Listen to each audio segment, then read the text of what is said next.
Tapadura.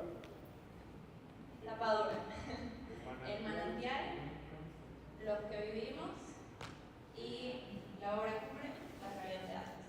Así que anímense a escribir, es algo que está promoviendo en el Ayn Rand Center, no pasa muy seguido. Y va a pasar más seguido. Va a pasar más seguido. ¿Se va a enviar el correo del Ayn Rand Center? Sí, pueden hacerlo a info@aynrandlatam.org. Cualquier cosa me preguntan luego a la salida. Y si alguien necesita anotarlo el correo, a la salida se lo vamos a dar, pero anímense a escribir. Ok, ahora sí te dejamos, Yaron. Muchas gracias. Gracias. Thank you. So I apologize for not speaking Spanish. So this is going to be in English. If you don't have the translation and you need it, there's still an opportunity to go out there and get it. Thank you all for coming here. This is my first time in Bolivia. It's exciting to have the opportunity to speak to all of you this evening. I didn't see what the response to Maria's question. So let me ask you, how many of you have read Ayn Rand? Read anything by Ayn Rand? Okay, so about half of you have read something by Ayn Rand. That is good. So when I was 16, I lived in Israel. And in Israel, when I was 16, everybody my age was a socialist. And I was a socialist. I was committed to socialism. I was a collectivist. I very much believed in the state and the power of the state and the importance of the state. And a friend of mine gave me one day a copy of Ayn Rand's Atlas Shrugged. And I read this book. And it took me a long time to read the book because I didn't like it when I started reading it. I didn't like it because it presented ideas to me that I did not agree with. Everything it said, I thought was wrong. And I fought it. I argued with Ayn Rand. I remember throwing the book on the wall because I was so frustrated. And I slowly read it. And by the time I finished it, my life was changed forever. All of my ideas were different. Are the monitors not working? You're getting noise? Some of you it's working. If you don't work, then go over there and they'll switch it. Right? So Atlas Shrugged changed my life. It's a book that changed the way I view the world, changed the way I view politics. But the most important thing Ayn Rand did for me was she changed the way I look at myself and my own potential in terms of my life and my own goals and values in terms of my life. Now, if it was just a story about me, who cares? But the reality is that Ayn Rand has changed the lives of hundreds of thousands, millions, maybe even tens of millions of people who have read her books. Tens of millions of people have read her books. Many of them will tell you that their lives are being changed. Many of the most successful people in America, the country I live in today and the country I know today, many of the most successful people in America were influenced and their lives were changed by reading Atlas Shrugged. The founders of Silicon Valley, everybody know Silicon Valley? You know, the founders of companies like Apple and Oracle and Dell and Microsoft and Sun Microsystems and a whole list of them, and the venture capital community in Silicon Valley. The leaders of those companies will tell you they were inspired by reading Ayn Rand. It's what made it possible for them to do the hard work. And if anybody's involved in a startup, you know how hard the work is. To do the work and to be inspired to be great. To be inspired not for just to be okay, not to be mediocre, not just to somehow get by, but to be great. Inspired to live the best life that you can live. That's what Ayn Rand has the potential to do to those who read her books. So those of you who haven't yet read Ayn Rand, I encourage you to do so. So I want to tell you a little bit about Ayn Rand's life and about Ayn Rand's philosophy and why these books have so much power to change people and to impact people's lives. Ayn Rand was born in 1905, a long time ago, in St. Petersburg, Russia. She was born to a middle-class family. Her father owned a pharmacy in the building that they lived. So he owned a small business. In 1917, when she was 12 years old, her world was turned upside down by the communist revolution. Suddenly, her father didn't have a pharmacy. It was nationalized, socialized. Suddenly, they didn't have an apartment. They didn't have a home. Their home was taken by the government, and they now had to share their home with other families. So Ayn Rand witnessed, as a child, as a teenager, she witnessed what communism really did to people, how it destroyed lives, how it made achievement and success impossible. And she, later on in her life, she will describe that kind of world and what happens to good people in that kind of world in a wonderful novel that I think is available back there called We the Living.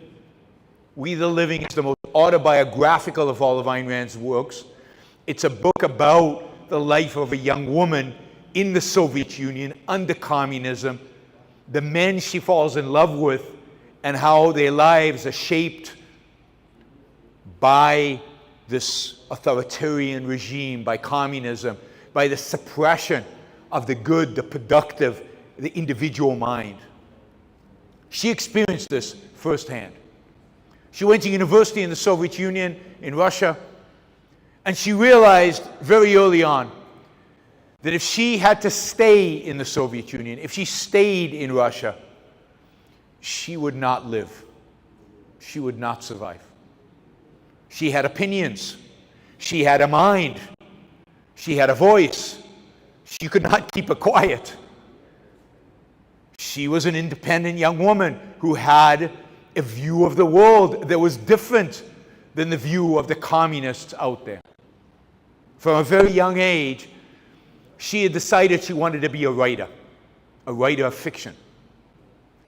And she loved the things she loved. Remember, this is the era, this is the early part of the 20th century. She loved movies.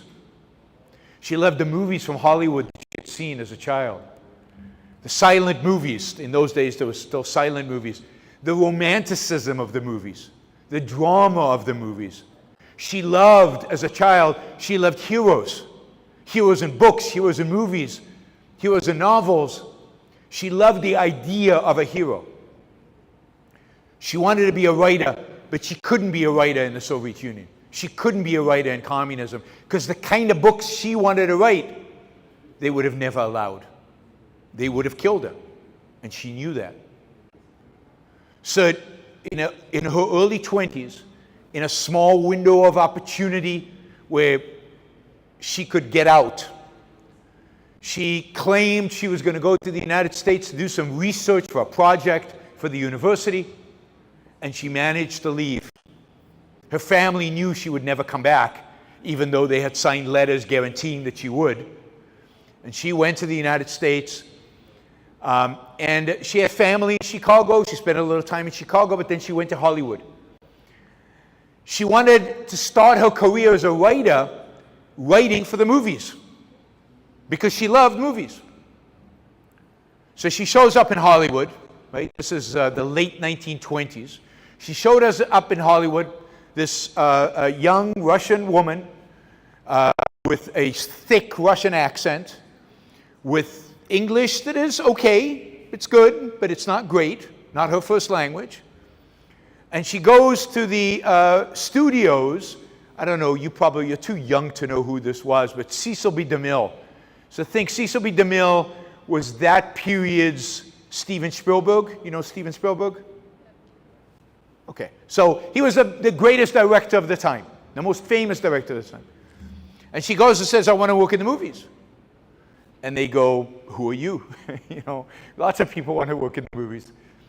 So they said, you know, no, basically. So she goes outside, she walks outside. This is a true story. She walks outside, and outside in a driveway, in a limousine, is sitting, in a convertible, is sitting Cecil B. DeMille. And she stares at him. This little Russian girl is staring at him. And he says, why are you staring at me? And she tells him the story. She's just come from Russia. She can't go back. She wants to be a writer in Hollywood. She wants to be in the movies. And he says, you want to be in the movies? Get in the car. So she gets in the car. He drives her to where he's making a movie. He's making a movie called The King of Kings, which is a movie about Jesus Christ, right? Silent movie. And he says, here's a pass, and you can come to the set of the movie for a week, and you learn how movies are made. This will get you in. And indeed, she becomes an extra in the movie. You know what an extra is? It's the people in the background. And you can see in certain scenes of The King of Kings, you can find Ayn Rand's face in the movie. And she's an extra on the movie set. She learns about the movies. She meets her husband on the set. She finds a guy she likes. She trips him, gets his attention. Later, she marries him. She's a woman who knew what she wanted, right? And she gets starts doing stuff in the movies. She works all kinds of little jobs, you know, anything to be in the movie. She works in the wardrobe department. She helps out in different aspects of all kinds of things. All this the while making very little money. All in the while in the evening studying English, writing in English. Finally, in the 1930s, she writes a play. And the play gets produced in Los Angeles and then gets produced in Hollywood. And then she writes We the Living, a book about living under communism. But nobody wants it. They publish it, but nobody wants to read it. The intellectuals in New York in the 1930s kind of like communism. It sounds like a good idea. So they're not interested in somebody criticizing communism. So the book doesn't do very well. She then writes a little book called Anthem. Again, you can find it in the back.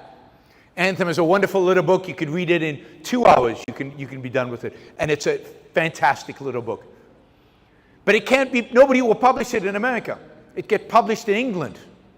English, as you might know, they like dystopian novels, like 1984 and Animal Farm. Well, they published Anthem because it's a dystopia novel, the kind of novel that they like. And then she set about writing The Fountainhead.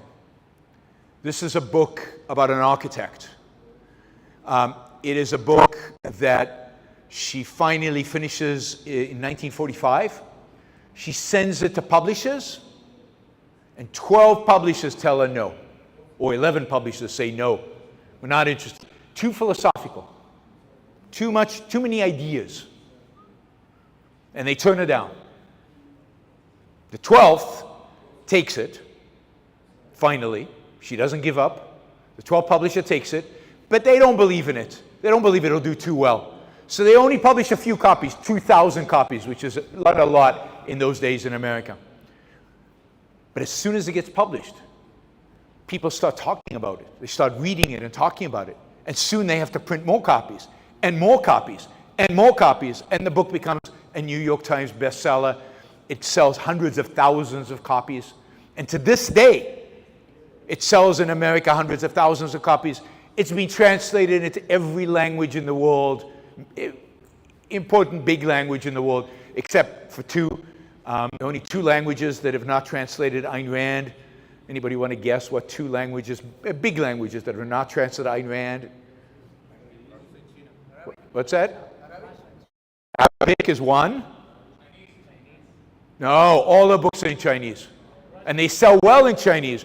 All the books are in Russian. They sell well in Russia. They even sell well in Ukraine. What's the second close to Arabic? Farsi. Farsi and Arabic are the only 2 languages.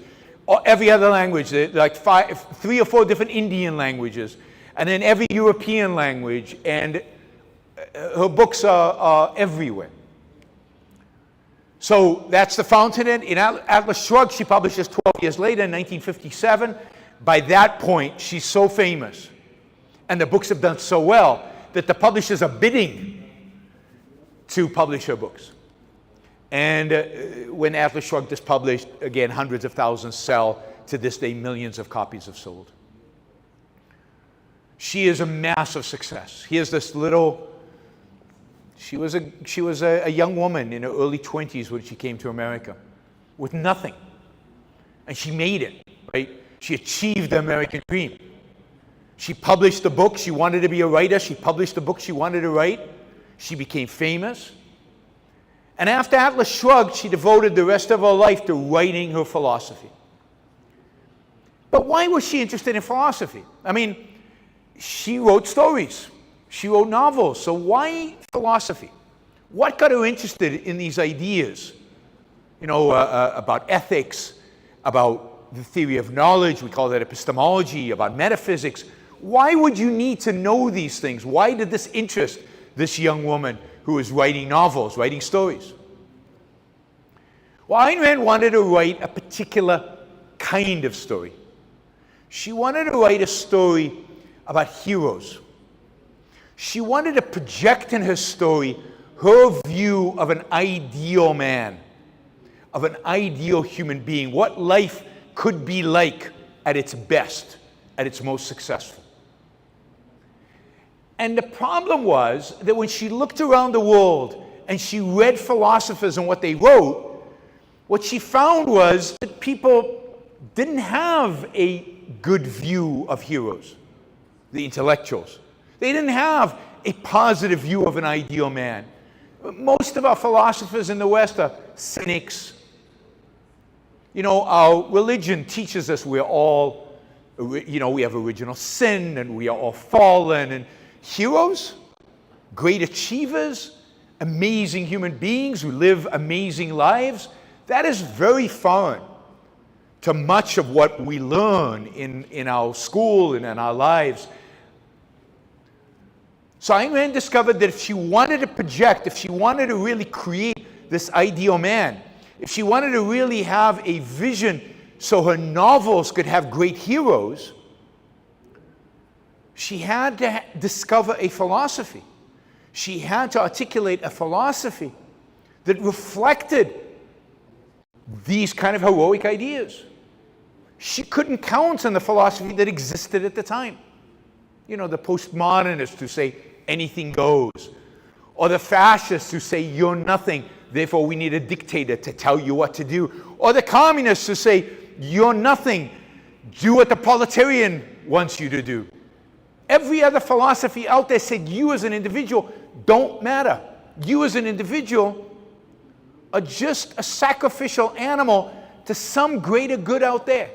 Whether it's the proletarian, whether it's the state, whether it's the race, whether it's just your poor neighbor, you don't matter. What matters is their needs, their desires, their wants, not yours. So she had to come up with a philosophy because her view of man was not that at all. She wanted to project heroes who lived for themselves. And that's how she became a philosopher. She became a philosopher so she could write novels, in order to write novels. But her goal was always to write novels.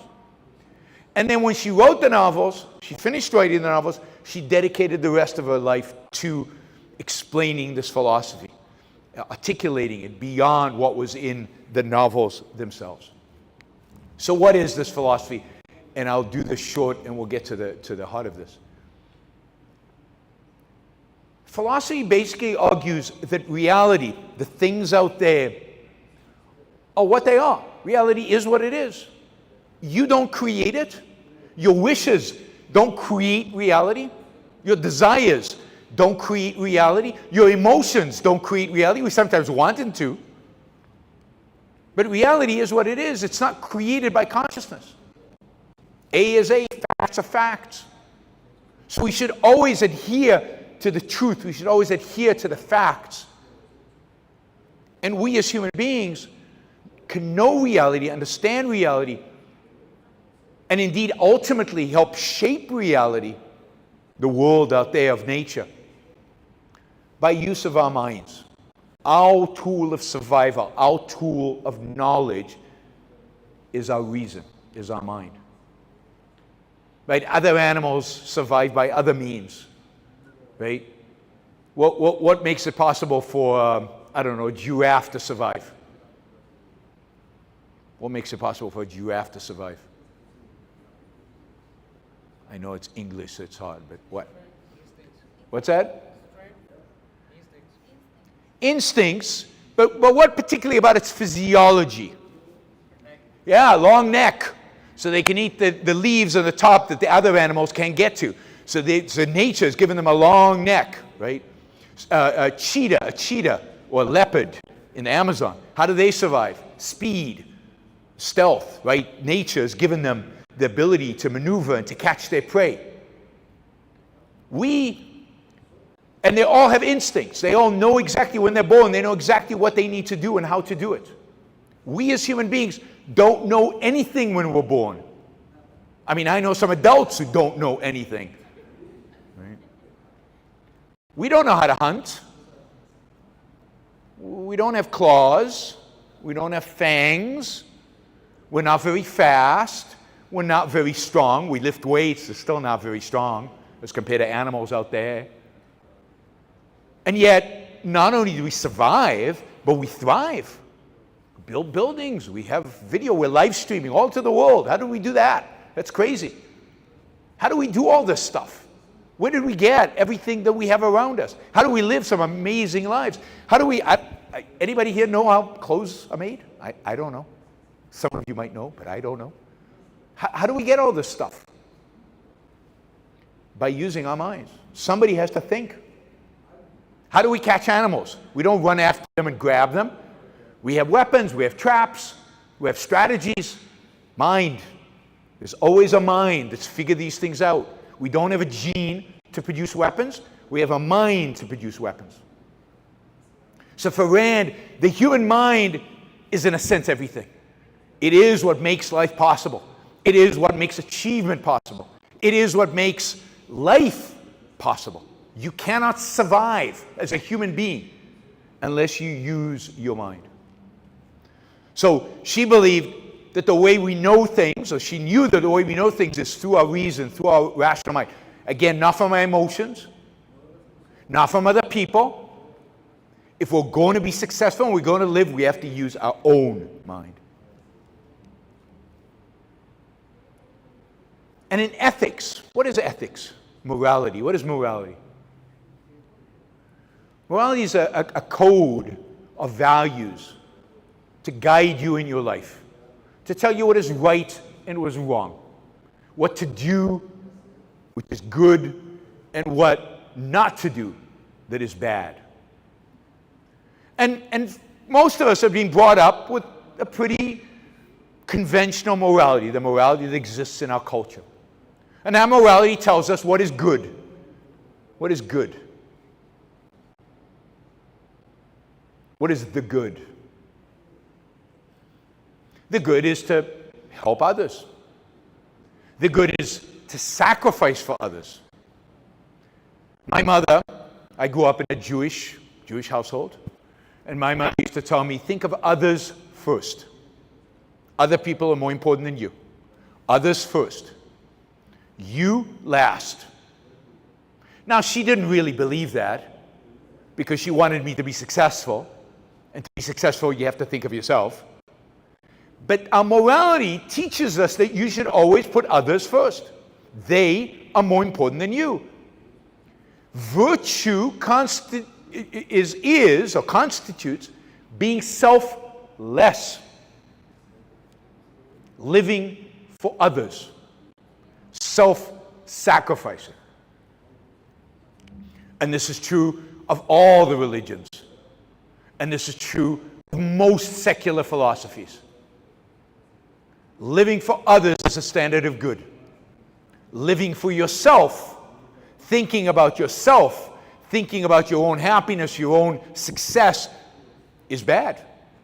It's bad. What do we call somebody who thinks about themselves? Selfish. And selfishness is a bad word. What kind of behavior do we associate with somebody who's selfish? They lie, they cheat, they do anything to get their way. They step on people, they don't care about anything. They just want to get their way. That's selfish.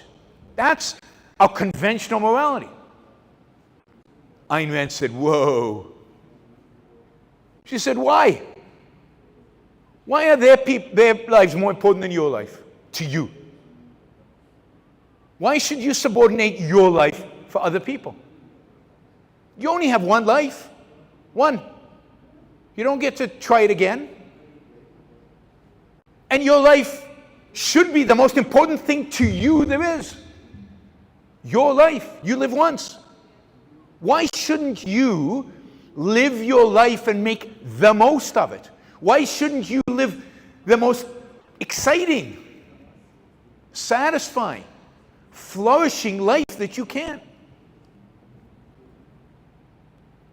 And if reason is a means by which we survive, why not apply reason to this question of how to live a great life? How to live a good life for you, for yourself. So for Ayn Rand, selfish means a good thing. It's not about lying and cheating and stealing. For Ayn Rand, selfish means thinking about how to make my life the best life that it can be. For selfishness means using your mind to live a fantastic life, to make the most of your life, to flourish as a human being. And when I was 16, that was the message that really got me. You mean I don't have to live for them? You mean I don't have to die for the state? You mean it's okay for me to live for me? And it's not just okay for me to live for me. What she inspired in me is, Yaron, or anybody, you can live a great life. You can achieve real happiness. You can be incredibly successful. You can have an enjoyable, flourishing, successful, prosperous, amazing life. Why settle? Why be mediocre? Why be like everybody else? Why just have an ordinary life when you can have a great life? And that's what her philosophy and her books inspire us. And Rand would say, lying, cheating, stealing, that's not good for you. I mean, if you don't believe me that lying is bad for you, do this experiment. For a day, lie to everybody. And see what happens. You'll hate yourself, they'll hate you, nothing good will come of it. Lying is a stupid strategy. It's self-destructive. It's self-defeating. There's only one profession in the whole world where lying gets you ahead. What is that? Politics. No. Politics is the only profession where you gain through lying. In a free society, if you lie in business, nobody will work with you. Nobody will trust you. If you lie in marketing, nobody will buy your product next time. Only in politics, for some bizarre reason, we keep voting for the same idiots. Even when they lie and lie and lie to us, we still vote for them. But that's unique to politics. Stealing, cheating, all the same thing. They're self-destructive. To be truly self-interested, to be selfish, to live your life for you requires you to think, to accept reality, to evaluate the facts, to reshape your world based on your values, to understand what your values are, to introspect, to learn about the world and learn about yourself. It's a lifelong adventure of gaining knowledge, using your mind, shaping your world, and living the best life that you can live. And why, again, you only live once. Every minute you're alive, you'll never have back. It's gone. Better make it a good minute. Because if you don't make it a good minute, it's a waste. It's gone. It's over. Never get it back. Can't redo it. There's no rewind. There's no reincarnation. And if there is, you might come back as a cockroach. So, you know, I wouldn't count on it anyway, right? So Rand inspires us to live for ourselves, not sacrificing to other people, and not asking other people to sacrifice for you. It's not about exploiting other people. It's about trading with other people. Trade is a beautiful thing, right? At any level. What does trade imply? In Ayn Rand's philosophy, there's something called the trader principle. You know, when I buy an iPhone, one of these, I pay $1,000 for this. Why do I pay $1,000 for this? It's a lot of money. Why am I willing to do that? Because it's more valuable than $1,000 to me. This thing is worth tens of thousands of dollars to me. Don't tell Apple. I don't want them to raise my price. But it's worth, I mean, I could do a whole lecture just on the value of this to me. Because I remember life before an iPhone. You guys don't, but I remember life before an iPhone. I know how much value this gives my life. I just give you one example. I can read a bedtime story to my kids by video from anywhere in the world at a cost of $0. I mean, how much is that worth? I remember the days where I could only call home once a trip because long distance calls were so expensive. Now I can video conference with my kids for $0. I mean, there's no number. There's no number for the value that presents to me. So I am better off for buying an iPhone for $1,000. How about Apple? They're worse off? No, they're better off too. And that's the beauty of trade. It's win-win. I win and they win. Voluntary exchange is about win-win relationships. And if you think about, not just about material trade, where it's win-win, but if you think about our spiritual lives, love is a very important thing in life. Is love about sacrifice? If I sacrificed to my wife all day, didn't get anything back from her, that wouldn't work. I'd be frustrated, she'd be frustrated. It wouldn't work.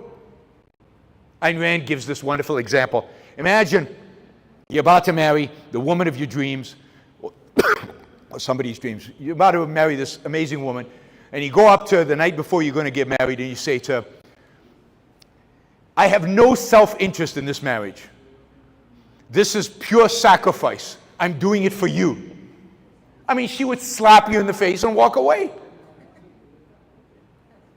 I mean, love is the most self-interested emotion of all. Why do you love somebody? Because they make you feel great about yourself and about them and about the world. That's what love is. It's about that emotion that they generate in you about, wow, this is great. This is positive. This is exciting. That's love is, you want to love because you're going to feel better about the world and about you and about everything around you. And hopefully they feel the same way about you. That's the kind of trade. Win-win. If you don't have a win-win relationship in a marriage, it won't last. If you don't have a win-win relationship with your friends, it won't last. The key to living a good life in many respects, in a social respect, is to create win-win relationships with people. And if it's win-lose, walk away. If somebody only creates you pain, if somebody only creates problems for you, walk away.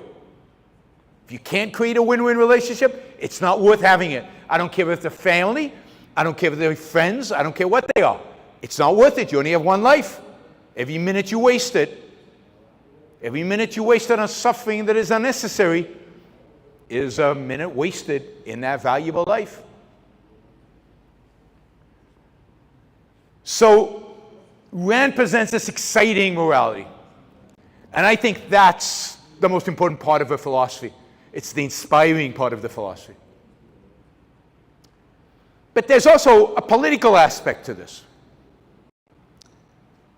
If you want to live a great life, guided by your reason, pursuing the values that you believe are important for your life, if you want to live the best life that you can live, then what's important to you when you enter the realm of society? You want other people to tell you what to do, right? You want somebody to sit on your shoulder, the government to sit on your shoulder and say, can't start that business. No. Can't negotiate that stuff. Oh no, don't drink that drink. It's got too much sugar. Don't allow it. You want other people to make decisions for you, right? No. If you want to live the best life that you can, if you want to pursue your values, you have to use your mind. You don't want other people to make decisions for you. You want to live based on your decisions, based on your choices, based on your mind. It doesn't matter if it's a majority. It doesn't matter if it's a dictator. It doesn't matter. I want to make my choices. I don't want you telling me how to live, what to do, what business to open, how to negotiate, what to buy, what to sell. I want to make those choices because it's my life, not yours. Leave me alone. Get out of my way. So for Rand, the politics is obvious. Freedom. The freedom to live your life based on your values, using your mind in pursuit of your values. The only self-interested, the only political system that allows for self-interest is a political system of freedom. It's a political system where the government protects you from other people who want to hit you, they want to steal your stuff, they want to defraud you, but other than that, leaves you alone. A government that helps arbitrate disputes when we get into disagreements, but leaves you alone and lets you live your life based on your values, using your mind. That's why freedom is important. Freedom's not just an abstract idea, oh, we love freedom. Why? It's kind of cool. No, freedom is personal. It's about my life, my values, my mind, my choices, my happiness. I want to be free because I want to be happy. I want to be free because I want to use my mind doing what I believe will lead to my happiness. So Rand is a capitalist. She believes in capitalism as a system, but not the capitalism that today, not American capitalism, whatever the hell that is, which is a mixed economy of some socialism and some private enterprise. Rand believes in a complete separation of state from economics. A complete separation of state from pretty much our lives. The state's job is one, to protect us, to protect our freedom to live by our own mind in pursuit of our own values. That's it. Police, military, a judiciary to arbitrate disputes, and that's it. No other government intervention. And that's the kind of a society where you get heroes. That's the kind of society where people can live great lives, when people can do the best that is possible to them. Live amazing lives because they have the freedom to do so. So Rand changes people's lives. She changes people's lives because she inspires them to greatness. She inspires them to what is possible. She inspires them to use their mind to pursue their happiness by pursuing the values that are important to them, the values that challenge them to be the best that they can be. So I hope those of you who haven't read Rand will read her. Those of you who read her, maybe read her again and read her some more. I think she's the most important thinker of the 20th century and one of the most important thinkers in human history. She inspired me. She's inspired thousands. I hope she inspires you. Thank you all.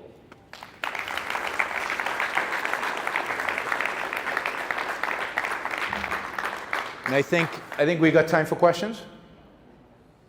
And you can ask the questions in English or Spanish. And if you ask them in Spanish, somebody will yell them at me and our translator will translate. Don't be shy. And you can ask questions about anything. My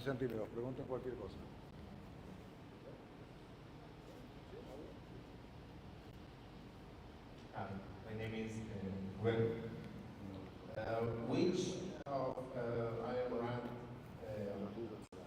ideas you are not agree with? Which of Ayn Rand's ideas don't I agree with? I agree with all her philosophical ideas. I'm not a philosopher. I'm not at that level. Everything she said philosophically makes sense to me. I don't know of any of her philosophical ideas I disagree with. You know, when it comes to particular applications, I don't know, foreign policy or politics or who to vote for or things like that, there's lots of things I might disagree with her on particulars. But in terms of philosophical ideas, I pretty much agree with everything she had to say.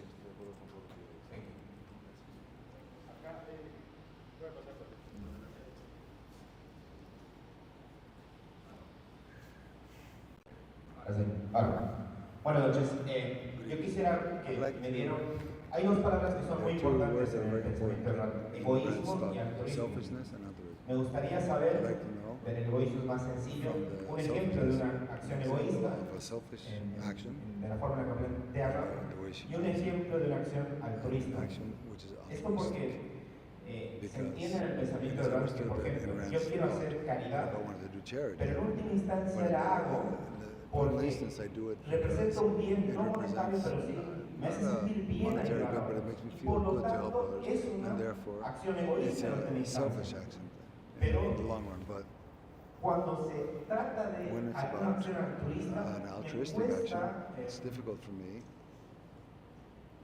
determinar lo bien que sería una acción altruista para what an altruistic action would be good for him, because even there's contingencies that I sacrifice for others, because otherwise there's going to be some sort of a pain, or I would feel bad with, etc. But even there, we can say it's a form of altruism.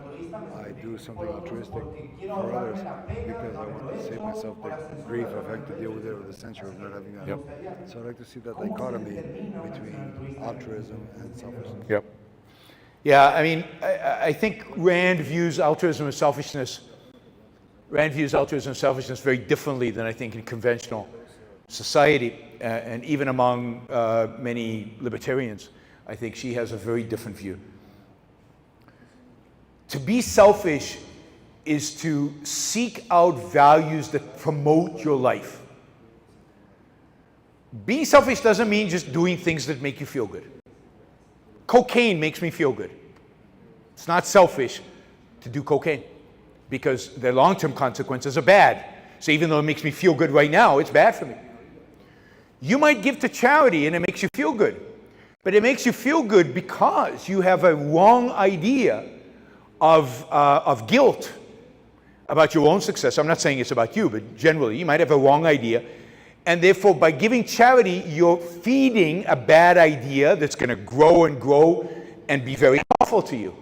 So giving charity could be bad for you, non-selfish.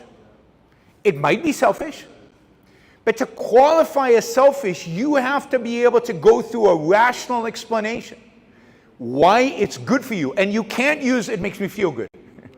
Feelings are not primary reason. So you have to be able to come up with a rational explanation of why charity is good for you, right? And I don't think people do that. I think most people give to charity out of a sense of guilt, or just because everybody does it, or just because, and maybe it makes them feel a little good, but they don't think about it. That's not selfish. Altruism is doing an action that you know or should know that is harmful to you, that'll make you worse off, but is good for others. People do it all the time. You have a rotten brother. Really, he's not a good guy. He's a bad guy. but he keeps coming to you for a loan. And you keep giving him money. And you know he'll never give it back to you. But you keep giving him. Why? Because you feel guilty. Because you feel bad. Because because he's family. But it's bad for you. You're losing money. You're never going to see it again. And he's bad. He shouldn't be part of your life. You're being altruistic. You're putting his interests above your own. Your own interest would be to hell with you. Or, an example from one of Ayn Rand's books. You want to be a painter. Your dream is to be an artist, a painter. But your mother wants you to be an architect. This is from the Fountainhead. Your mother demands that you be an architect. So you say, okay, I'll be an architect for my mother. But this is your life. And this is going to determine the rest of your life. Yes, you make your mother happy for a little bit, but you're going to be miserable for the rest of your life. That's a sacrifice. That's altruism. And I think most people act altruistically most of the time. Morally. Now, in order to survive, in order to live, we have to be a little bit selfish. We have to work, we have to produce, we have to create, we fall in love. That's a selfish thing. So, day-to-day life, we act in selfish, self-interested ways. But there are lots of opportunities in which we sacrifice. And one other example, and that is in politics. I think altruism is very powerful in politics. So for example, and I don't know how it works in Bolivia, so I'll give you an example from California. I want to raise taxes because I like raising taxes because I'm a politician. I want to raise taxes on the rich. Now, why do we raise taxes on the rich? Well, because they have money, and because everybody loves to hate the rich. So it's easy to raise taxes on the rich. But the amazing thing in California is the rich always vote to raise their own taxes. Why? Well, because what I do is I say, rich people, if I don't raise taxes on you, these kids over here, they're not going to get an education. And the rich people know this is not true. But what can they can't argue against it. So, okay, so I'll give a little bit more. That's altruism, right? Again, they're not taking into account what's good for them. They're taking into account and they vote to raise their taxes, they vote to regulate themselves, all driven by altruism. So our politics is dominated by altruism. This is kind of a two-part question. First, I really enjoyed your book, Freedom Revolution. Oh, thank you. How do you get to the point of changing from thinking of concepts to speaking or finding more compelling to talk about Ayn Rand? And second part, So I didn't understand the first part. How do I what? how do you go from speaking of concepts as free markets to speaking in spaces like this about the life of Ayn Rand as a person, figure, and her philosophy? And do you think that this change might have created some sort of gap between libertarians and Randians that sometimes don't get along that way? Yeah. So I'm not exactly sure what you're asking. I'm going to try to answer, because how do you go from these abstract ideas to talking about Ayn Rand? Well, for me, these abstract ideas don't mean anything without Ayn Rand. That is, Ayn Rand's philosophy gives them meaning. And I think her life illustrates these ideas, and that's why I think it's useful to talk about her life. I think the difference between objectivism and libertarians, which you were referring to, the fundamental difference is that libertarians don't have a philosophy. Libertarianism is a political idea, and even as an idea, it's not firm, because you have all kinds of libertarians, and they disagree even about the political questions, right? Rand believed, and I believe, that we'll never have freedom. We'll never have even the better vision of a libertarian world that some libertarians believe in without changing the world's philosophical beliefs. That politics and economics all rest on a philosophical foundation, on a foundation of values, on an ethical, epistemological, and ultimately metaphysical foundation. So the only way you're ever going to achieve the free market the libertarians want is if you advocate for egoism, for self-interest. And the only way to argue for self-interest is if you argue ultimately for reason, and you have a point of view in epistemology. I think the weakness of the libertarian movement is that it did not take Ayn Rand more seriously, that it did not embrace Ayn Rand as the philosopher of freedom, the philosopher of free markets. Imagine, I like to imagine these things, but it's hopeless. But imagine if Hayek and Mises and Friedman took Ayn Rand seriously. Even if they didn't completely agree with her, but took her seriously as a philosopher. They were economists, great economists, second to none. She was a great philosopher. They tried to pretend, this is true of all of them, that you don't need philosophy. Mises comes up with praxeology. Friedman says, philosophy doesn't matter. The economic truths are economic truths. And Hayek dabbles in social sciences, but I don't think he's a particularly original thinker when it comes to those things. What they needed was a philosopher, and she was right there. And if they'd embraced Ayn Rand as the philosopher of the movement, we'd be 50 years ahead of where we are today in terms of our movement towards liberty and freedom. Because what libertarianism is missing is a moral and epistemological foundation, and it doesn't have that. Now, it wants a big tent, but the cost of a big tent is losing.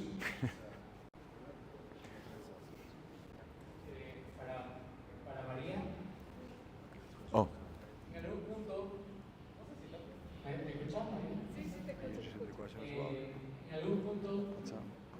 Sure. I think that libertarians,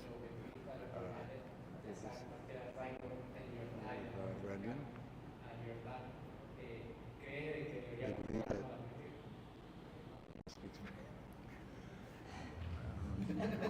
Did you get the question? Pregunta complicada. If we should go into politics. El punto es, los cambios políticos van a llegar cuando haya un cambio filosófico, cuando las ideas cuando las personas hayan cambiado de ideas. Porque si no, ¿qué es lo que le pasa? Miremos a Chile. Chile venía del comunismo, pasó un poco a la libertad, los libres mercados, pensamos que era el país. We thought it was like the wealthiest country in America. We thought it was like the more liberal country, and then it came backwards. Why? Because the ideas and the people were not prepared for the free systems, and that is a problem. So you cannot have long-term changes if you don't have the adequate terrain to be able to, those ideas can be applied to politics. You need to somehow generate the groundwork so that the politics can then be implemented, the ideas. Otherwise, you can just do them for a bit, but they're not going to have a long-lasting effect. I believe in it. I think what we're trying to do with Ayn Rand Center is precisely generate this change of ideas. I don't know if I'm going to see it in my lifetime, but to generate the exchange of ideas so that the politician comes and is offering freedom and respect for property, that is offering justice for social justice, that is offering equal equality before the law. Then, and there, that politician has the possibilities of being able to win and to win in the long term. In the meantime, it's just more. Macri looked like he was heading that direction, then he stepped back and Chile happened. We all know. So, if we have to go into the political realm, I think the conditions are not there because most of the people continue to think that altruism, that sacrifice, that the common good, that social justice is the correct thing. So they're going to be walking down this path and voting for corrupt politicians. At least let us work. Let us work in the realm where we can change those ideas.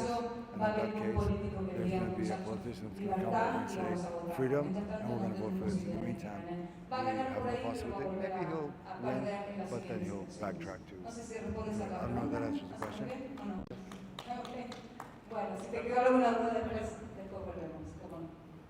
If you want to add something. Yeah, I'll just say, as a culture, we get the politicians we deserve. People say, Yaron, why don't you run for office? You're a good speaker, energetic and everything. And I said, because I'll lose. Nobody wants to vote for these ideas. Nobody believes in it. I mean, if I had 100,000 people here, then I would consider running. But we don't. We have 70 people here, and this is pretty good, right? Because nobody agrees with us yet. So our goal is to change the culture where these ideas are not controversial, and then politicians would win like that. It's easy. But right now, our culture is not ready for it. If we're honest, if I went out and said what I really think, like if I go into America and said, we need to get rid of Social Security, privatize Medicare, get rid of the government regulations, get rid of the welfare state, nobody would vote for me. 5 people. So you have to prepare the culture for these ideas, and it takes a long time.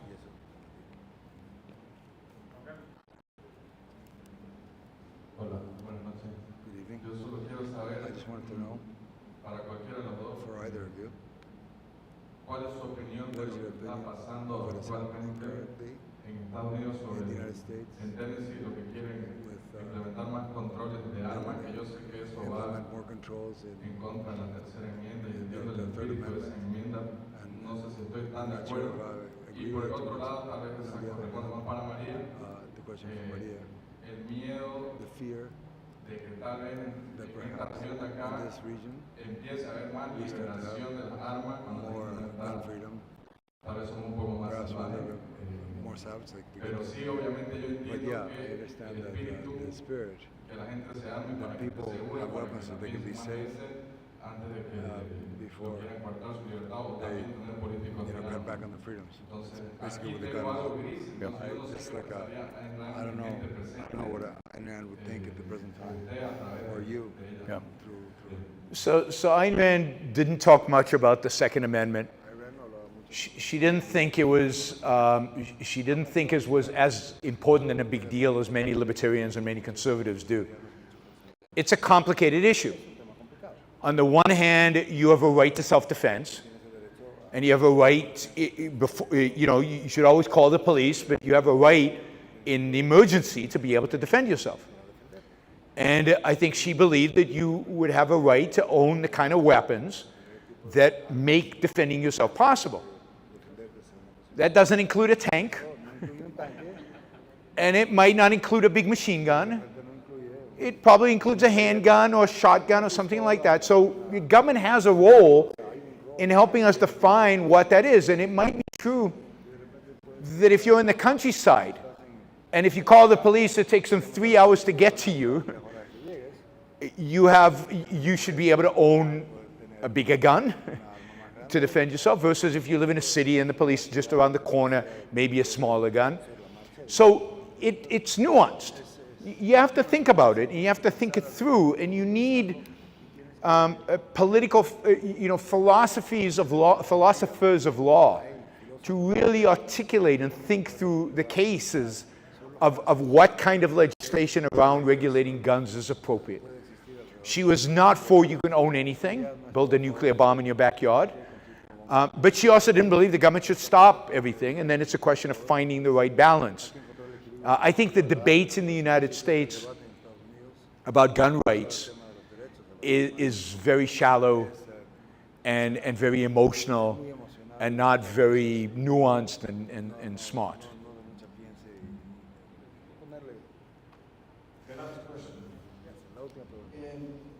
So thank you so much, Yaron, for your conference. Let's say that I want to know if I understood you properly.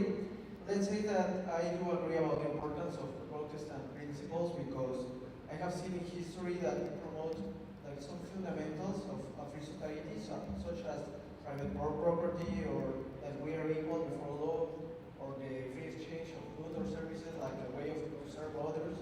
Yep. Or maybe just to choose if I want to follow or not the commandments.